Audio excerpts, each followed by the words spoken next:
புத்திமானா இருக்கிற, இந்த உலகத்திலே அறிவுள்ளவனா இருக்கிற சாலோமான் இப்படி சொல்லுகிறான். ஆண்டவர் சாலோமானை பார்த்து கர்த்தர் கேட்டார், உனக்கு என்ன வேணுமோ கேள் அப்படின்னு கேட்ட போது சாலோமான் சொல்லுகிறான், எனக்கு பணமோ பொருளோ வேண்டாம் ஆண்டவரே, என்ன வேணும்? ஞானத்தை கேட்டான். நாம் இன்னைக்கு எதை கேட்கிறோம்? ஆசீர்வதிங்க ஆண்டவரே, எனக்கு பணம் வேணும், ஆஸ்திகள் வேணும், அல்லது எதையோ எதிர்பார்க்கிறோம், எதையோ கேட்கிறோம். ரைட், ஓகே, பரவாயில்ல.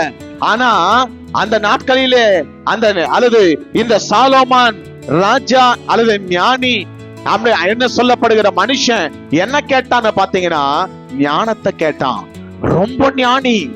இதுவரையிலும் யாரும் பிறந்தது கிடையாது, இதெல்லாம் பிறக்க போறதும் கிடையாது.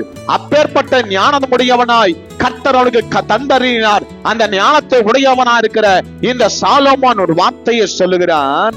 வாசிக்கலாம் அந்த வசனத்தை, என்னோடு திருப்பிக் கொள்ளுங்கள்.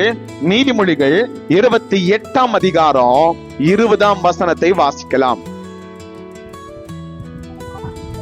உண்மையுள்ள மனுஷன் பரிபூரண ஆசீர்வாதங்களை பெறுவான்,